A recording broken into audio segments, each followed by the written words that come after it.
Welcome to All Rise. I am your host, once again, Derek Caldwell, with author and speaker Abdu Murray, also known as Abdullah the Butcher. I found out recently. Once. What happened once, and I'll never live it down. I don't see why that's the first time I'm hearing about it. As a huge fan of professional wrestling, and you don't go by that nickname at all times, which is shocking to me. If someone gave me a cool nickname, like my nicknames have been terrible, I would just tell people, call me Abdullah the Butcher. Yeah. Whole thing.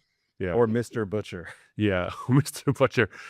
After my conversion, calling me Abdullah the Butcher probably wouldn't work so awesome. But yeah, that's so I guess I could see that now. yeah. And by the way, if anybody wants to know what the story is behind Abdullah the Butcher, it has nothing to do with my former faith, zero to do with that at all. But it has a basketball story behind it. So if you want to know, ask the question in the comments about what the story was, and I'll tell you. Yeah, there we go. Yeah, there you go. Some engagement. That gets engagement. There we Yeah. go. Yeah. Yeah. But anyway, enough of this frivolity. Today we have got an old friend with us, smartest guy in the room, Stuart McAllister. And I know, no pressure. No, Stuart, wonderful guy. Awesome to have him with us, be able to talk to him again. One of my best friends, one of your best friends. Great guy. Stuart, nice to have you with us. Great to be with you both. Yeah, thanks for being on, Stuart. I really appreciate this, and I'm looking forward to this conversation. Stuart and I have had these conversations well, all three of us have had different conversations about this kind of stuff all the time. And I was thinking about this. Stuart's the kind of guy who, when you're having conversations with a bunch of apologists, people who follow apologists or people who think about these things theologically, sociologically, whatever, they're always asking, what's it like to be in your office? I wish I could be a fly on the wall in your office. And when they come and they hear what Derek and I actually talk about, it's super disappointing. But Stuart has a way of raising the bar. Every single time we talk, we can start off joking and frivolity and all that kind of stuff, but at some point, Stuart recommends at least 4 books I haven't read yet. So then the conversation goes off from there, and I always get enlightened by it. So this is going to be that kind of a conversation. So if you're wondering, stay tuned. This is the conversation for you. 4 books that he read yesterday. Yeah, that he wants to. Yeah, exactly. Yeah, okay, he's blushing now. We should move on. Yeah, but no. Well, Stuart, we thought about, because Abdu has he's currently in the midst of writing a book on technology as a convergence of really AI, what he's calling AI mania and identitarianism.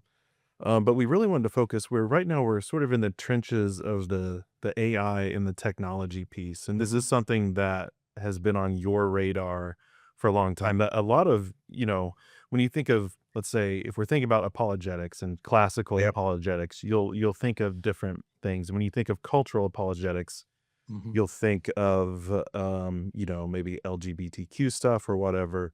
And it really seems like only recently in the apologetics world or in the Christian world, we've been all that concerned about technology, except for people like C.S. Lewis. But what got you sort of, because interested in it? To begin with, what did you see in the early days? Well, first of all, great to be with you both, and I love the conversations, as you know, and we all love this as we explored life. I think part of this was coming to faith and then going to Vienna, Austria, where I was based, working in Eastern Europe. You were dealing with the communist system, and so I was learning a lot about trying to translate my newfound gospel into different categories, if you like. I was trying to understand it myself. I'm living in Austria, a foreign country. We're crossing into the Iron Curtain to face communism. And of course, we're being confronted by so-called scientific socialism. At the heart of scientific socialism was the vision of the new man, socialist man. And living in Austria, you were living with the remnants of the Third Reich, in which, of course, the vision of man that came out of the Third Reich, the anthropology. So one of my deep questions, I think, Derek, that had fueled this was constantly looking, what were the ideas that gave, why did Christianity do so badly, if you like, in the face of that? And it not always badly, but struggled and was overpowered by the machine, if you like, of the system. And within that was a technological revolution. So it was the triumph of technology and technique.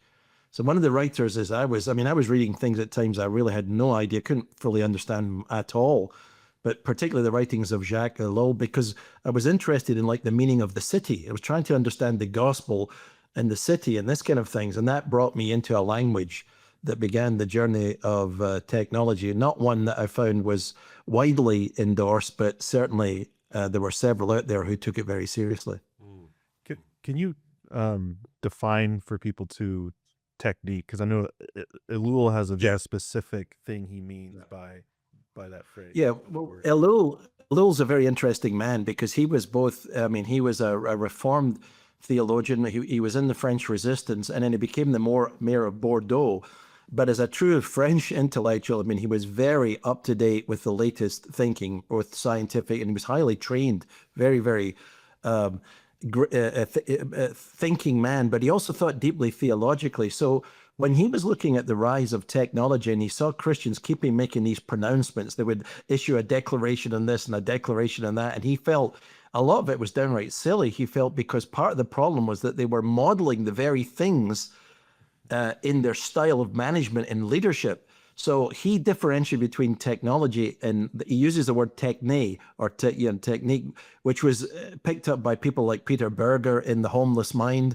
The idea of that again, management systems became an internalized way of ordering, controlling, and managing. And so basically at the heart of modernity is the vision to control and order all of experience. Without God, of course, and without reference to anything like sin, any metaphysics. So it's a control, and Ellul saw that, and he felt that Christians were often shooting past the target because they're aiming at the wrong thing. They weren't going to the core, and they're addressing a conversation. They're dealing with symptoms, as we are today often with AI, and we have to deal with the symptoms as well. That's a pastoral and evangelistic concern. But there is this theological dimension of the structures of what's changing in the belief and the anthropology and the view of man and the ethics and all of that comes behind it. Yeah, I think this view of man thing is huge, and this goes back decades and decades and decades. But this view of humanity and what it means to be human, and one of the things that I think is important when you have someone speaking on the idea, the difference between the individual and the person, and what does it mean to be individual versus what does it mean to be a person.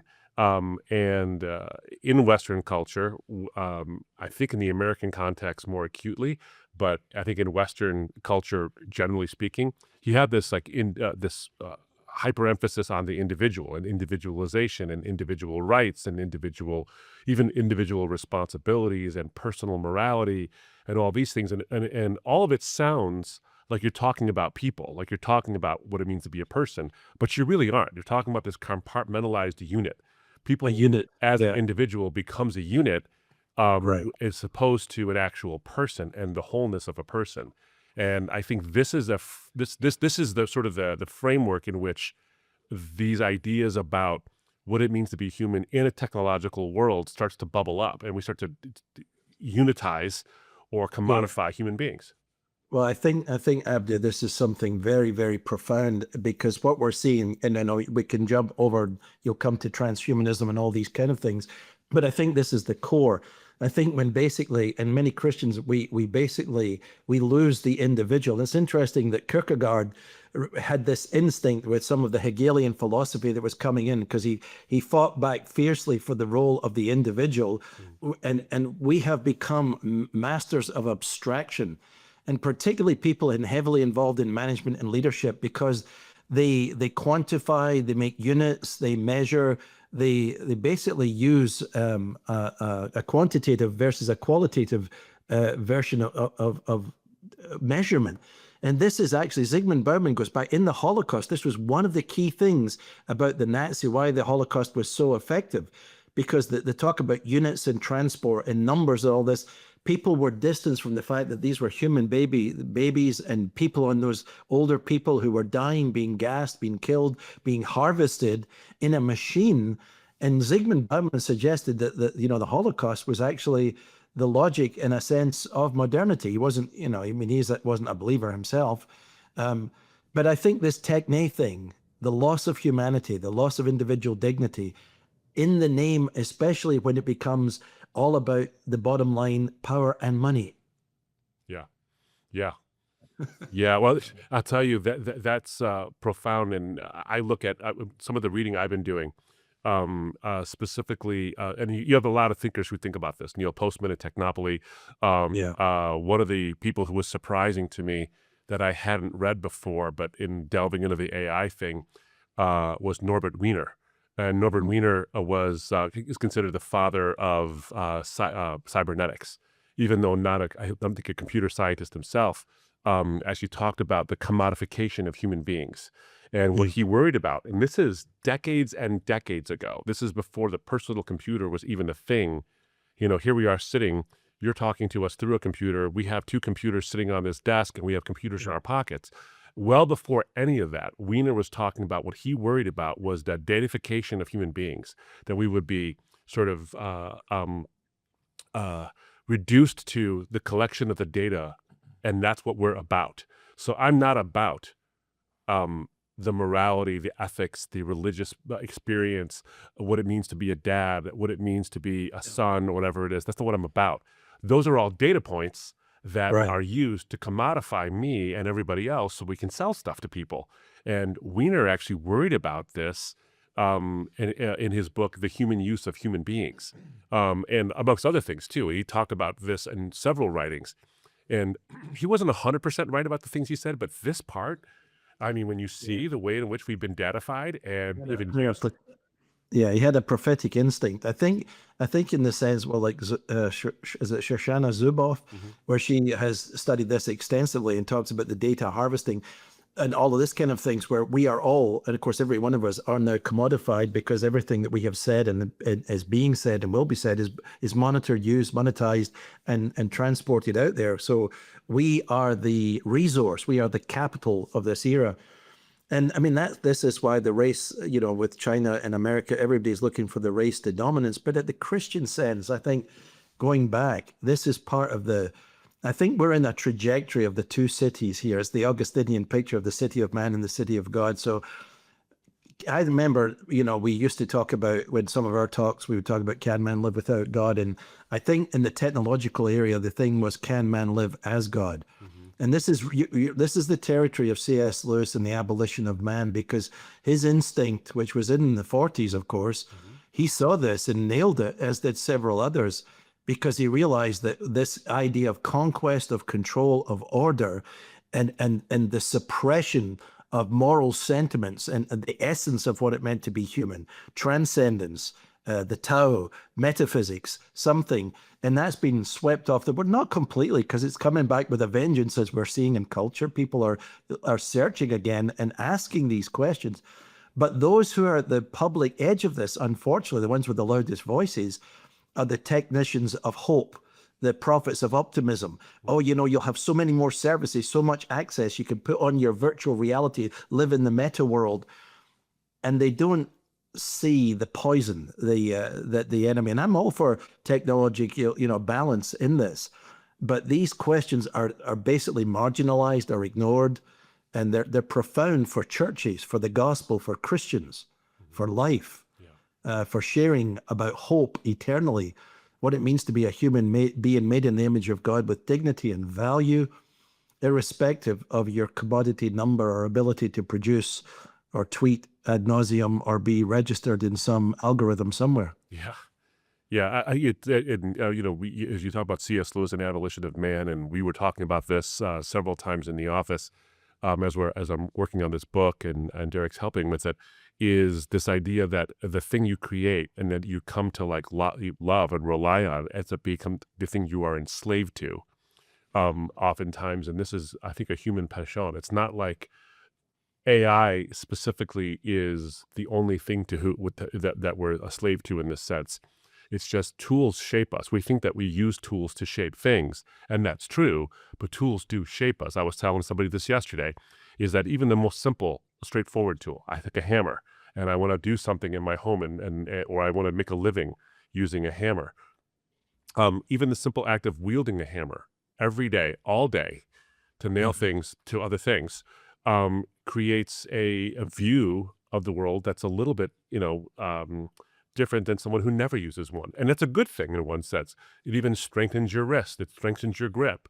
You take a guy who's been using a hammer since he was a kid, um, and you test his grip strength against a guy who started lifting weights when he was in his 20s.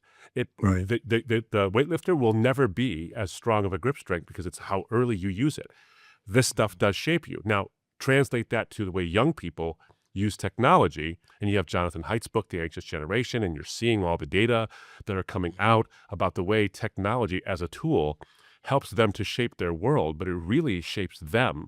And so that's why you have millennials or Gen X like me look at the way in which technology is influencing Gen Z, and you're thinking, how could that possibly be? I use the same technology, but I'm not using it from birth. And so we become enslaved. Like there's almost this abolition of man where you start to not only get commodified by big data, but you commodify Well, yourself. yes, and I think part of this also, Abdu, as you well know, and we've discussed many times, and Derek too, we've talked a lot about the psychology of this. The people who are making these things understand that this is also about pleasure. This is also about delight. This is also about imagination. So the very core of our humanity, we love things, we love going places, we love extension, we love imagination, we want to be an avatar, we want to have a super. Of course, the pornography side of this is enormous Yeah. between what that can do and what that enhances, and so it appeals to all aspects of the human nature, good and bad.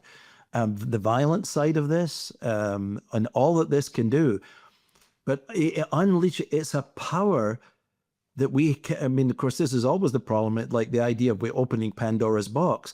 We have unleashed, something has been unleashed that we haven't got the moral sensibilities nor the moral capacity to deal with. And therefore, we're going to have to just deal with the fallout. I don't think we're at the core of trying to control it. The management and all this kind of stuff, we know those conversations are way behind. And they're also overwhelmed by money and power and immediacy. So the question then often becomes to us then as Christians and as church, or as people hungry at reaching out to people who don't know God, their dignity and value, their essence as a person, that they are made in the Imago Dei, they're made by God for God. And they function in a social dynamic. They need the flourishing of human face-to-face. A mediated thing like this is okay, but we know it's not the same. There's nothing like being in a room, smiling together, having a meal, drinking coffee, laughing, touching, feeling.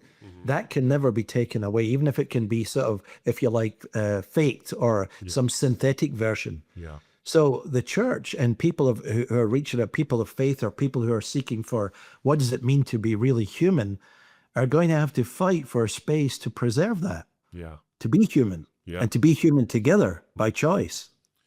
Because there's got to be a contrast between the digital world and the synthetic world and the real world. And if there's no contrast because we don't even engage in it anymore, how will we ever know what we're missing, so to speak?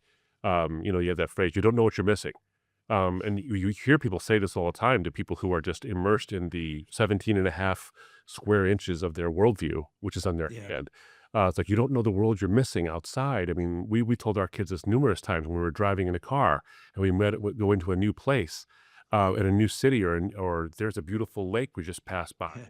No one knows it, Yeah, exactly. But there's this comparison thing that has to happen, because if you don't ever compare fantasy life with real life, you'll miss out on both the good and the bad of real life, and you won't actually really have an authentic understanding of your own existence. I think that's a big part of this. Abdu, one of the things that I would love to hear you both your feedback on this, because if you don't even, like you said, I agree. But if inundation and saturation is part of the thing, then immediacy and crowding, emotion crowding, soul crowding, mental crowding is, I mean, everybody talks about a tsunami of it. I mean, we all got to the point where email just became, and now, so everybody now moves to Twitter and text. And I find the hardest thing to do is, how do you actually get in touch with people these days? Yeah. Sometimes you call, sometimes, and they've all got these guardrails, because they're basically saying, I'm inundated. And what are they inundated with? When they get in their car, they're listening, they're clicking onto their podcast, they're listening to stuff. So where does reflection come? Where does stop and take time? Where do you deliberately say, whoa, wait a minute, I need to detox here Hmm. intentionally and build some firewalls so that I can be a person Yeah. and be a person with dignity with others and intentionalize that, not just basically wish it. I'd like it to happen. But if I don't say no, it's like the addict. I'm just going to be constantly bombarded and further overloaded. From Postman's idea of what technopoly is, it's an information glut. Hmm. It's the absolutely overflowing, and we lose the faculties, the capacity, the abilities to engage or think even rationally because we're just so muddled, Yeah. flooded. I think that's right. I think that's Yeah, right.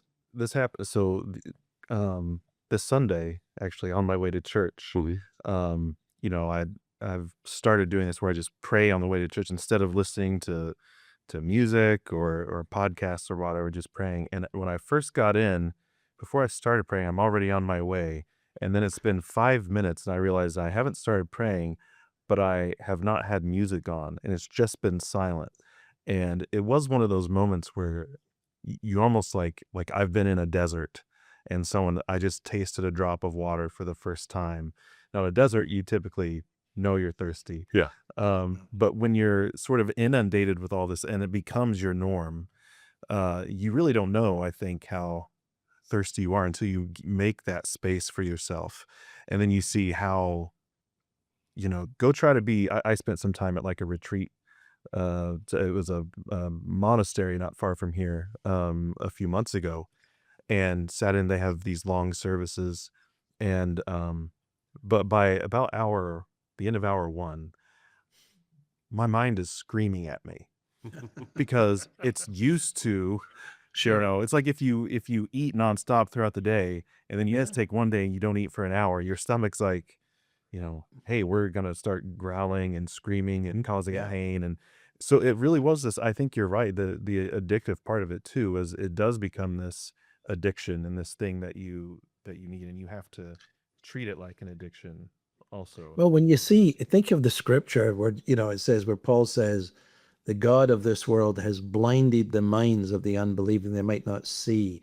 So, I mean, here again, whether you're a believer or not, we're talking about, I mean, just say you look at it from a literary sense, he's talking about a spiritual power or something in the universe that has this capacity to affect our rationality and our ability to think. Now, the sci-fi buff, the non-Christian guy might think of the Matrix or something like this, or there's many, many more up-to-date versions of that kind of thing. But we're all afraid of the Manchurian candidate, the idea of something manipulating.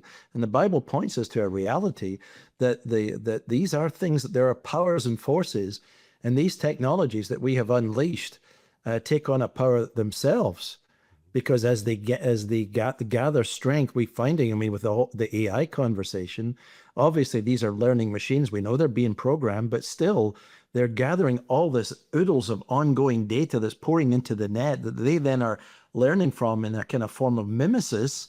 And that means the good, the bad, and the ugly that's out there is all in the heart of this too. Yeah. Yeah. It's interesting. There's following up on that. There's in my reading, there's a book called What Technology Wants, and it personifies technology, and it's written by Kevin Kelly, who is the co-founder of Wired magazine, who is a Christian, by the way. And he talks about a thing called the technium. And the technium, this is a fascinating book.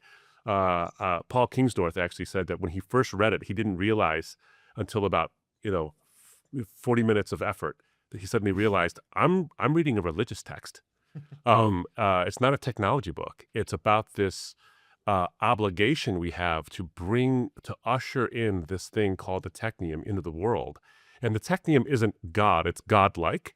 But Right. what Kevin Kelly is basically saying is that technology is an expression of creation, of human Mhm. creation. And that is therefore also a reflection of the divine, who he calls the auto creator.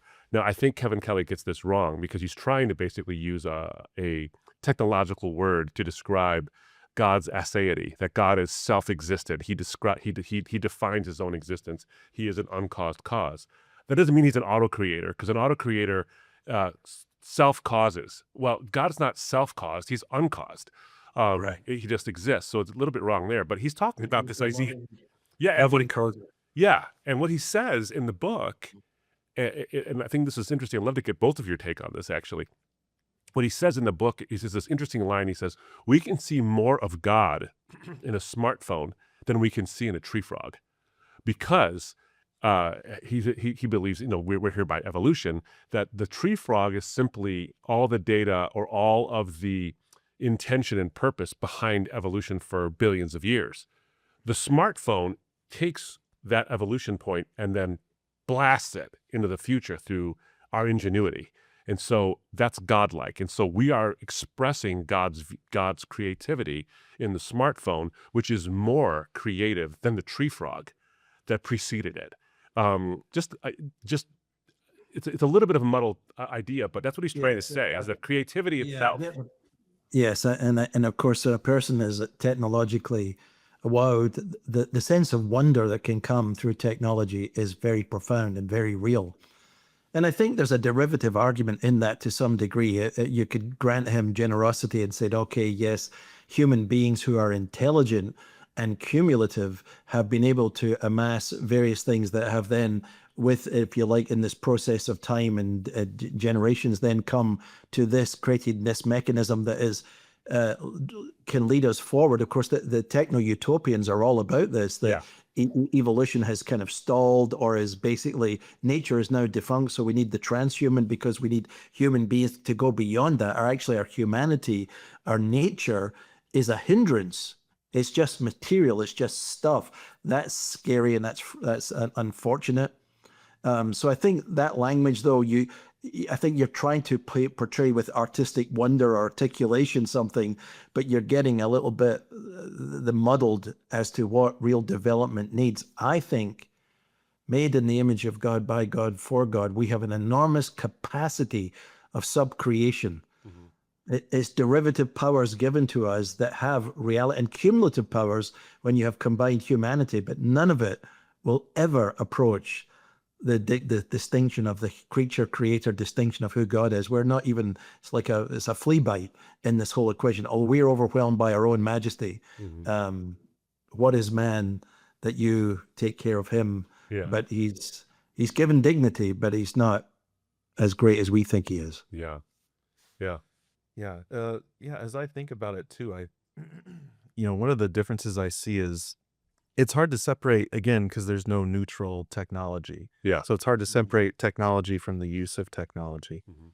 And what I see, let's say a tree frog, what I see is creation. You see something that has not separated its nature from its purpose. So still truly this sort of creation piece. And in technology, you get inundated constantly, pornography being, a perfect example of what technology, at least what it gives to everyone freely, is this sort of, and I know we say it's not all evil like this, but you can use it for good. But a lot of what it's being used for is that sort of piece where you take and you rip nature away from purpose, and so you divide creation. And whether you want to go back to, I know Rod Dreher points to like nominalism as being the beginning of this ripping away of distancing and nature.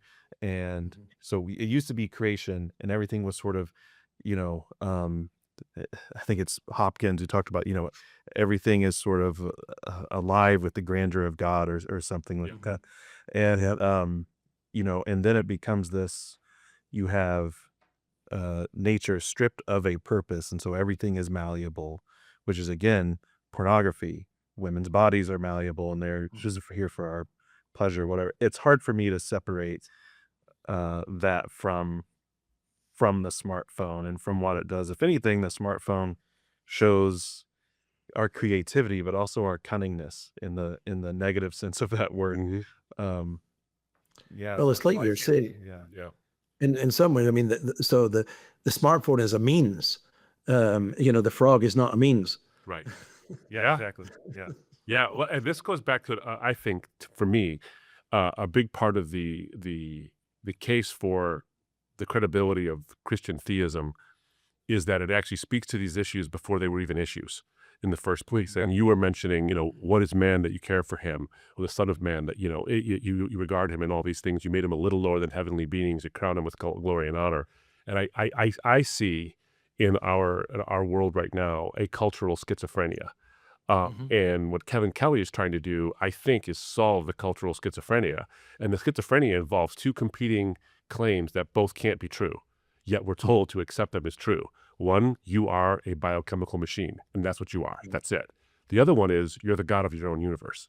And all your preferences, all your predilections, all of your psychological well-being can determine not only your own sense of reality, but how other people treat you.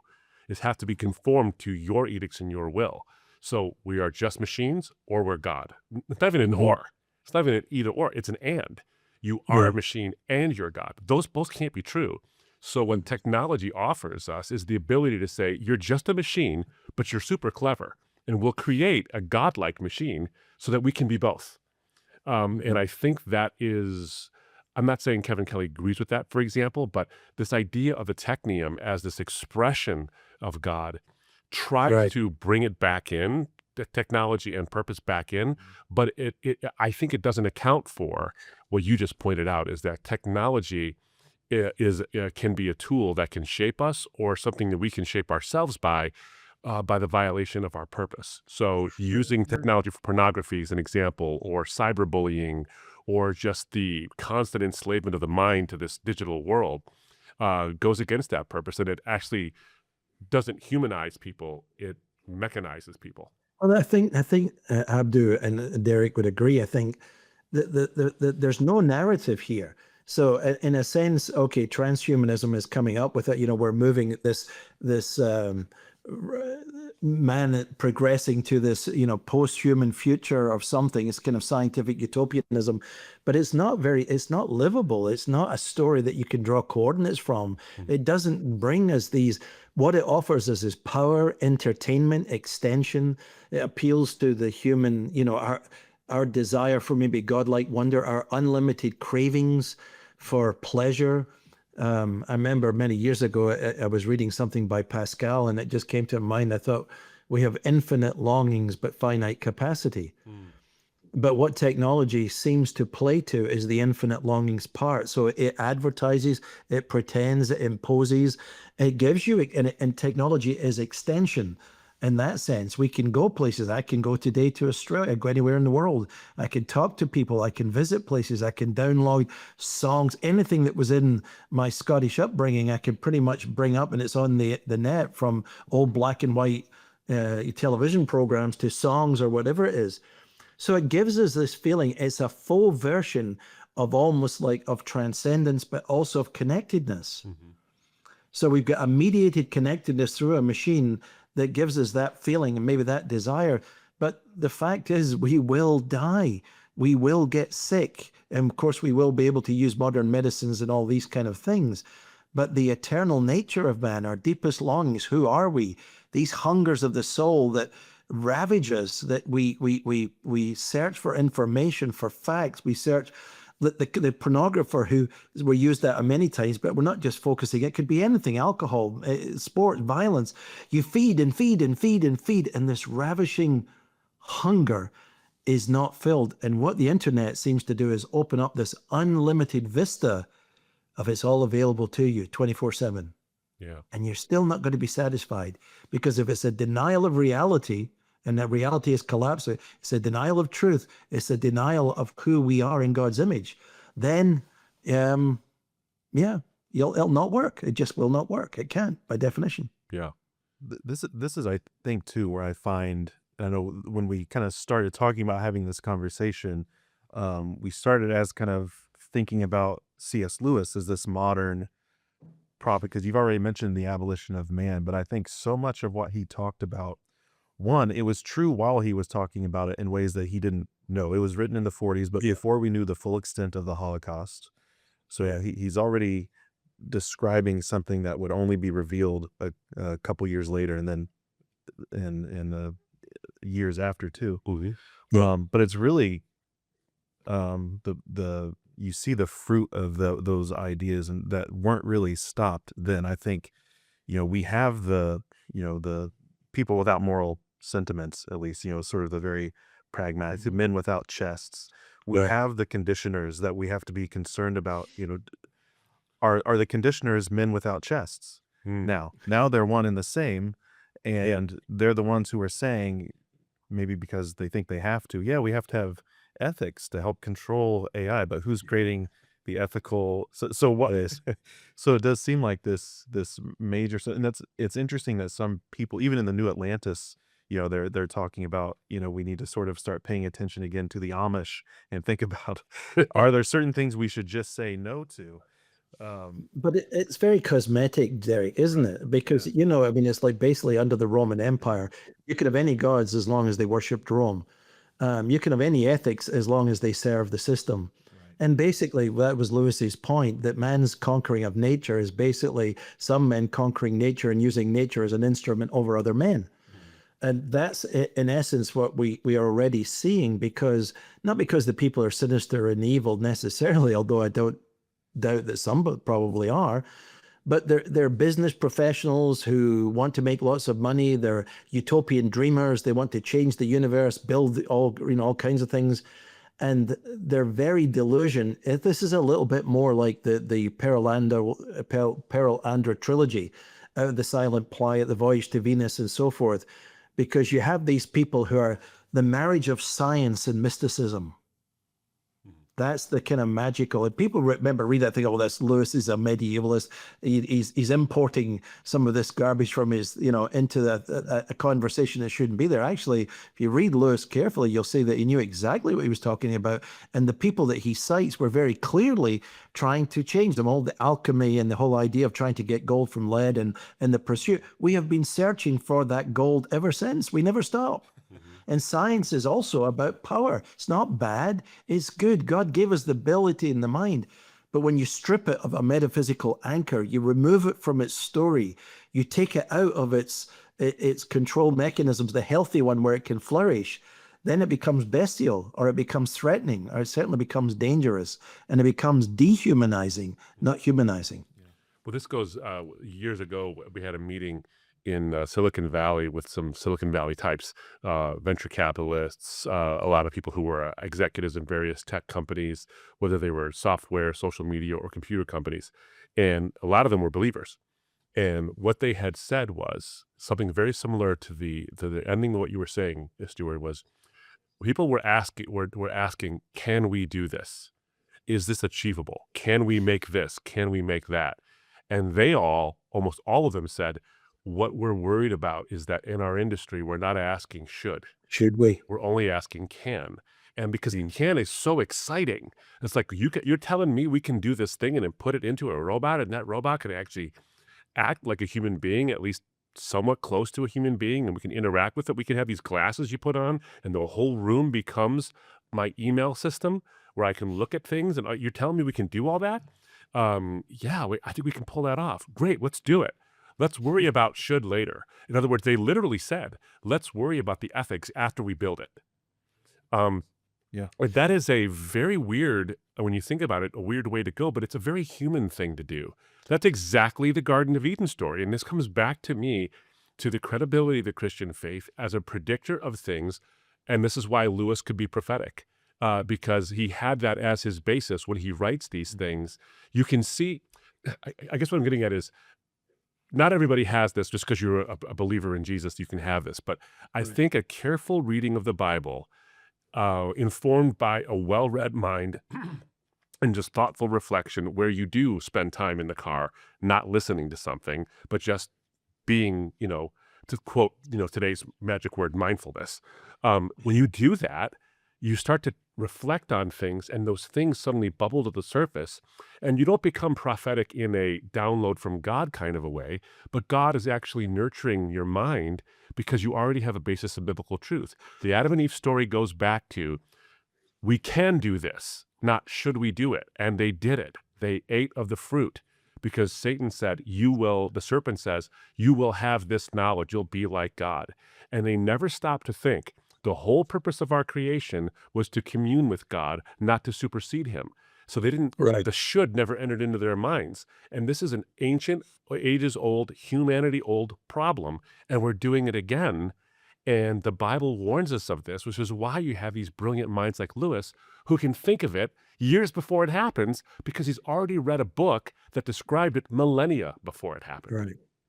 And Lewis's response, of course, is equally to say that the very transcendence, the presence factor, that there is a being in the universe, that there is a presence, you can be bound together in a transnational community, in a transcendent community, by being a part of the church, by being brought into the body of Christ, by the living presence of the Holy Spirit.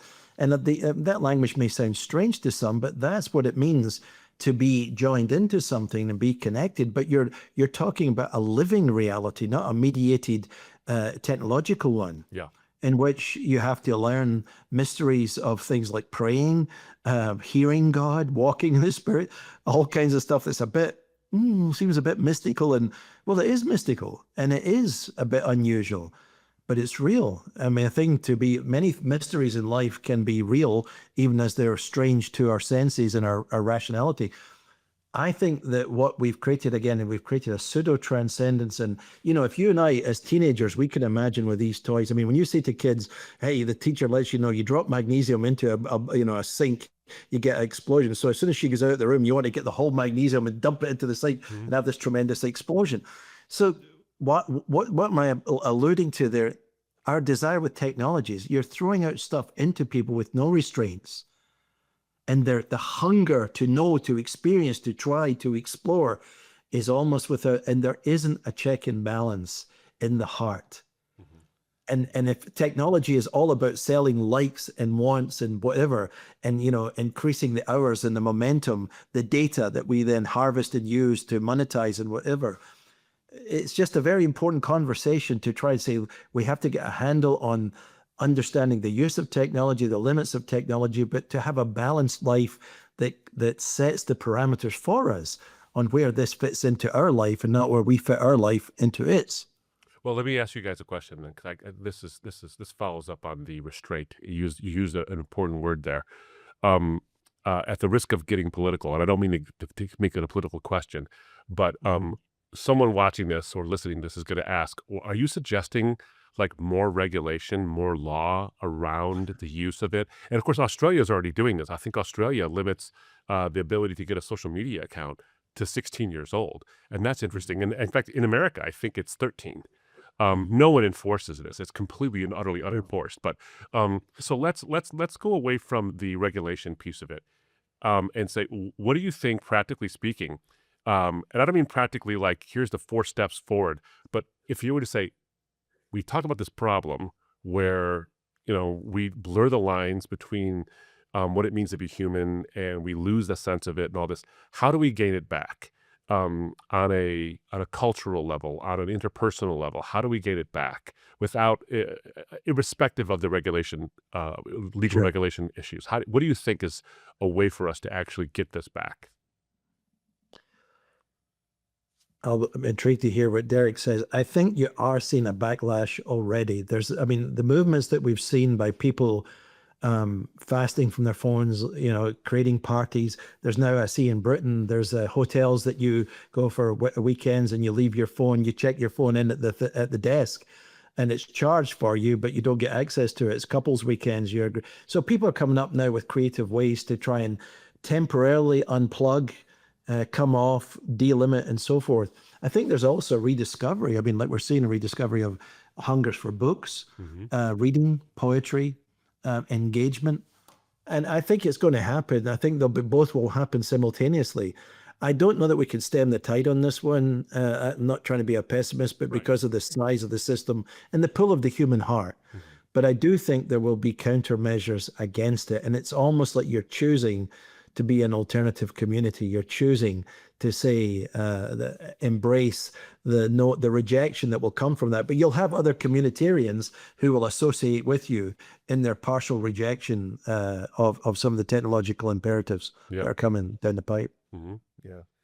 Yeah. I think Stuart's right, and that's some things that are already in motion are just going to come. But I think re-engaging in that beatific vision as much as, we can on this side, discernment, discipleship, all of those things to help us, again, understand and see the root things that Stuart and you have been talking about today. And, and even with Lewis of reinstilling the heart, it starts a lot with, maybe it's not necessarily regulation, but maybe it's parents not giving their children a smartphone when they're 11 and, forcing them, it's forcing them to use the hammer early on and keep using it, in a sense of strengthen the things that are worth strengthening. Yeah. And not letting other things sort of go to disuse that need to be used. But, there is this issue where there's this time, we've seen it in the conversion of Ayan Hirsi Ali. We saw it, with the conversion, if anyone hasn't read the conversion of Paul Kingsnorth, it's interesting. It's in the Free Press, and I think First Things published it too. But it's when they're sort of given what they want, and they, in essence, see the demon they've been serving, Yeah. for, maybe there's a different word you can put in there. But Yeah. Kingsnorth has this interesting story because he was a Wiccan and he wanted to use magic, not science. But, Lewis talked about magic like and science were in many ways similar because they both desired to control nature. So he used magic and things actually happened. And he said the magic was real. It was just a matter of who was causing it and who was the honor and glory given to, and all this type of stuff. And that's why he and others, Robin Phillips is another one who they talk about, the way that we rush in with this should. They don't even ask should, or maybe that's ethic number one. It's the implicit, of course you should. If you can ask the question, then you should do it. If you can, then you should. If you can, then you should.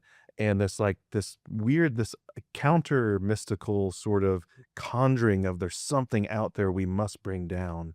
And that is a very Tower of Babel, it is this sort of spiritual, what is this urge in us to sort of conjure? It goes even beyond the creative aspect sometimes. So I think that training, and again, the Bible is a great place to start that training. You can see reality as it is.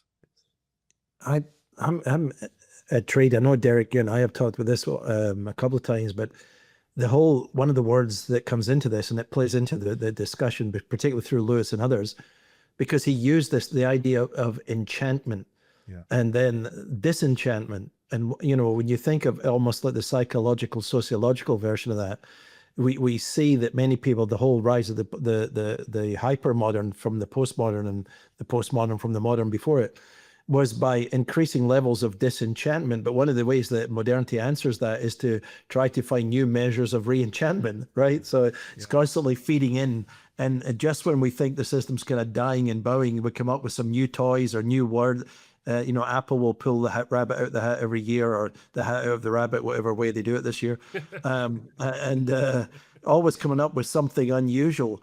And that wow factor, but I think the narrative piece of this, that we're dealing with we're dealing with forces, powers, and this is where the narrative structure is important to me. I mean, I think when we read the Bible, when we read the narrative, when we read about the rise towards of powers that will come up, and I remember John Lennox, at one time we were teaching Revelation at our summer school, and did a great job. And he was just teasing into some of these things, but he talked about particularly the beast that rise at the end, and you have this almost like a fusion of the metallic or the mechanical and the organic. Well, to people reading that thousands of years ago, they were what, or even hundreds of years ago, didn't make any sense whatsoever. In our age of cyborgs, of the fusion of the technological and the material, the animal, if you like. So we're in it, but behind it all are these dark powers as well, forces, things at work. And I think to be in a cosmos where what does it mean to be human means to find ourselves in a cosmos in relation to a being that is profoundly holy, extremely powerful, all good, and all wonderful. But there are other forces. If we choose to reject that, and we are subject also to being available or open to or perceived by or acted upon by other dark powers. So I think the technology and the human part, this is all part of it, but it's in part of this bigger drama. And that's where we see the ethical, the moral, and all these other dimensions kind of clashing and fusing and having unexpected outcomes, some of which obviously we can't even imagine at this stage. Well, that's this idea of the enchantment and re-enchantment from our disenchantment, I think is part of how I would even answer my own question about how do we go on from here. Oftentimes it's talking about the better story, or I would even say a more beautiful story, not just a better story. But you have a competition with this. So you have Ray Kurzweil and the transhumanists who will tell you this beautiful story about our deification and where we're going with the singularity. Even the word itself, I think, and I wrote about this, and I'm writing about this in the book, the use of the word singularity, I think I don't know if that was on purpose to reference the singularity that once existed when, the universe was in this infinite dense state that expanded into everything else. In other words, it's the point of sheer creation. And if we create human level intelligence out of technology, then we'll have the singularity. There's a scientific, but also a theological mysticism that attaches to something hyper technological, which is, we often think of this as the opposite. Yeah, and it's sort of the opposite of enchantment is technology, but he's trying to re-enchant the whole thing. Even Kelly's, technium, that sounds super technical, but it also sounds like this being, and King's North talks about that.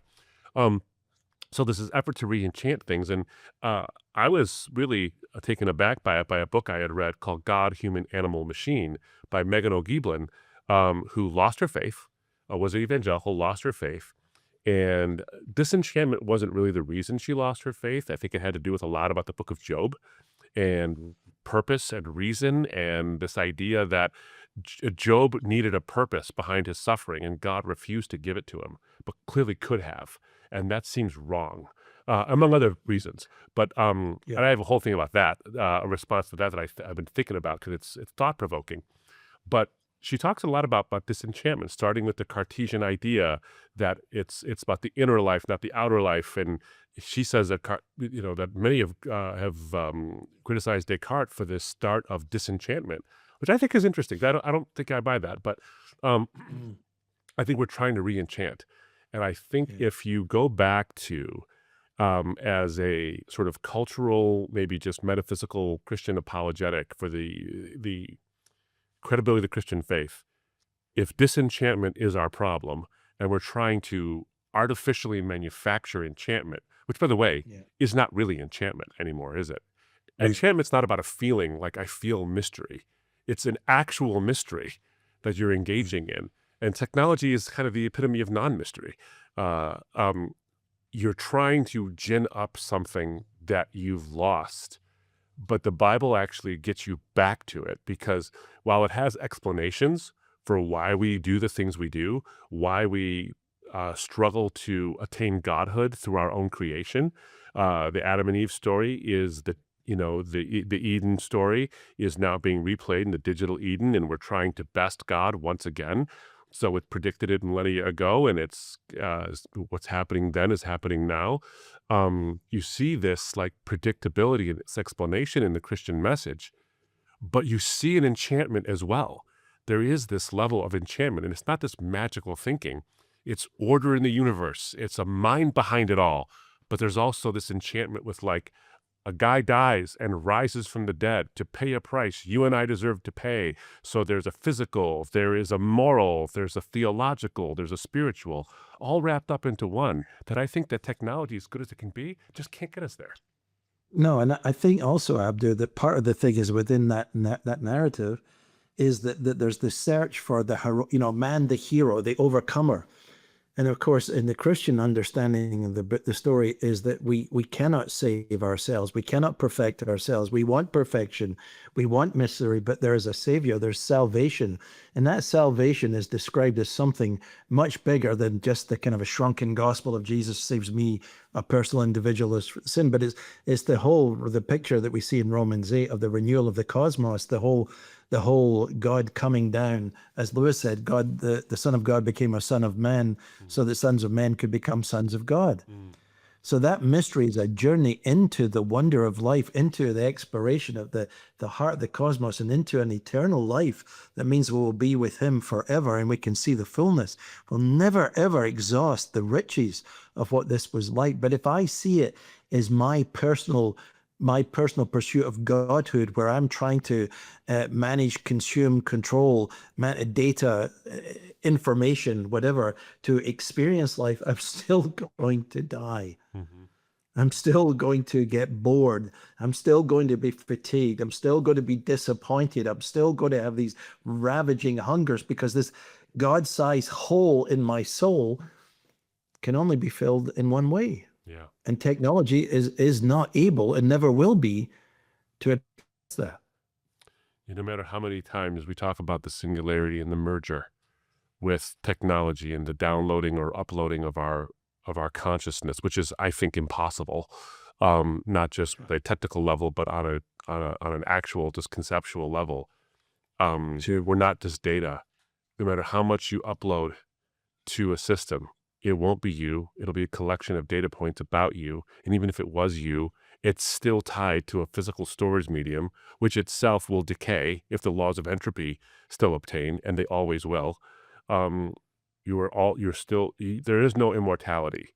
There might be a perpetuation of life or an extension of it, but there's no immortality. And even if there was immortality, we were talking about this with Altered Carbon, that TV show, based on the book, where immortality without morality is hell. And why would you want that? As opposed to a connection of, there's a difference between immortality and eternality. There's a difference, and it's a qualitative, not just quantitative difference. Yeah, indeed. Well, no, we are running short on time. I did just want to mention something. There is this sort of, as we're talking about the narrative and the beauty of the Christian story, you may have seen in the last several years, there is this desire. I think I first noticed it in Neil deGrasse Tyson's Cosmos reboot. This desire to sort of create a beautiful atheistic universe, and even to the point where there be people like him and Stephen Fry, and I think Martin Hagland is the name of and if I've got that name right, but sorry if I'm wrong, Martin, and it's not you, but it's not him, it's you. Yeah. There's this thing that they're trying to do where they're saying, oh, wouldn't heaven's going to be so boring? Just this is what the good place, spoiler alerts, by the way, the good place ended with, oh, heaven's so boring. Can we just annihilate ourselves eventually? And the Stephen Fry even went on record saying, the only reason cake is so good is because it's not going to last forever, and you wouldn't want it every day. To which I immediately objected. I beg the difference. But I think about this beautiful, this beautiful vision of the cosmos, and look, it is in space beautiful. And it was interesting because I was talking to Zach, our man behind the curtain here, the other day, about when William Shatner went to space, briefly went into space. Do you remember what he said? Because he talked, and he said, after that experience, which you think, oh, beautiful space, this is where we're meant to be going. And he said it was among the strongest feelings of grief I have ever encountered. The contrast between the vicious coldness of space and the warm nurturing of earth below filled me with overwhelming sadness.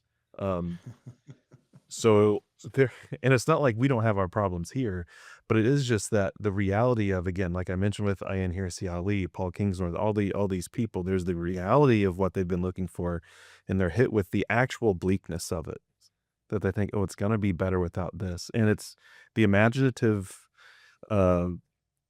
space in our hearts, our emotions, they are ways to find God. It's not just the intellectual, sort of the whole person. And there is a realness to that if it's anchored in truth, obviously. But I just thought that's kind of an interesting aside. But as we wrap up, I know there might be a lot of people asking for, a lot of this. How do we start to fix this? A lot of people don't have the power needed to do anything other than influence their own family. Mm. Um, and so if there were any, yeah, Stuart, by the way, Yeah, I think I know where you're going, but I bristle a little bit about how do we try to. I know you're not saying that from. There is that tendency, I think, in culture to, how can we fix this? right, I think what we can do is how do we take countermeasures? One of the great heroes, I love some of the American military, and particularly the Marines, their training, and one of the things I learned when they were training Marines, I understand, is they get this incredible combat training and other kind of things, but they know that when a fight starts, the battle changes immediately, and they were really told to adapt, innovate, and improvise.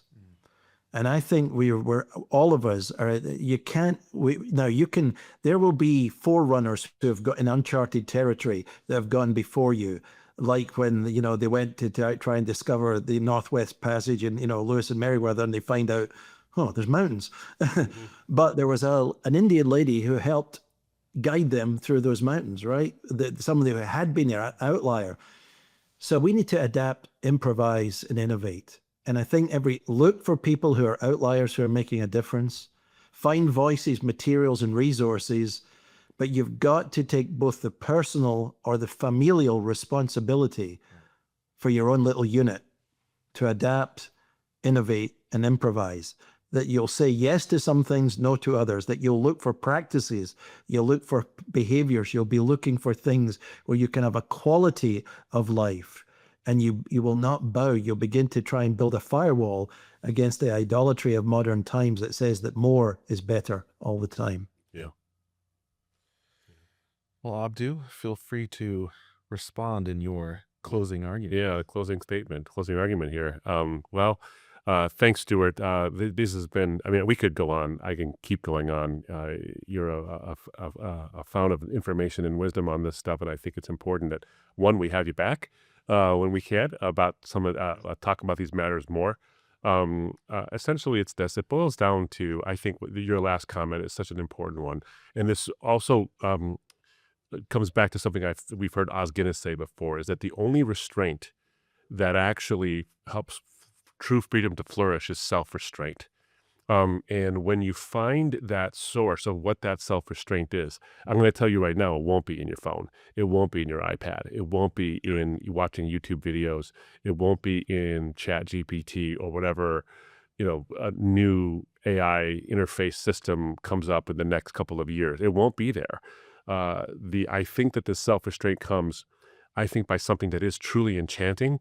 And that truly enchanting thing is to have an encounter with the transcendent. And I don't mean just the transcendent in the generic sense. I mean the transcendent one, the triune one, who in his triunity is already enchanting in and of itself. You can apprehend the logic of the Trinity, but you can never fully comprehend the logic of the Trinity, which makes it majesty. And that majestic will, I think, help you to see the enchantment in the universe and in the world and in reality. But also, if you have that encounter with Christ, if you have that encounter with the living God, then there is something that guides you. You will walk by the Spirit, and you will not gratify the desires of the flesh. Doesn't mean you won't have them, and you won't fail. You'll fail. I failed a couple of times today, in terms of just not listening and focusing on God. That happens all the time. But there will be something that can help that. Derek knows how I treated him this morning. That's what he's saying.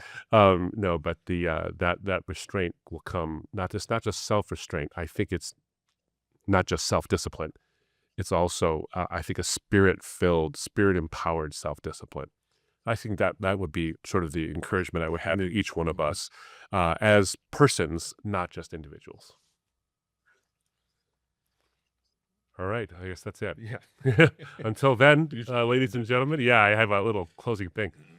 Thanks again, Stuart, for being a part of All Rise. Derek, thank you, and Zach, thanks for the great work. Thanks for the great work in producing the show as well. And for your research and your preparation, Derek, I thank you as well. And until next time, ladies and gentlemen, the defense rests.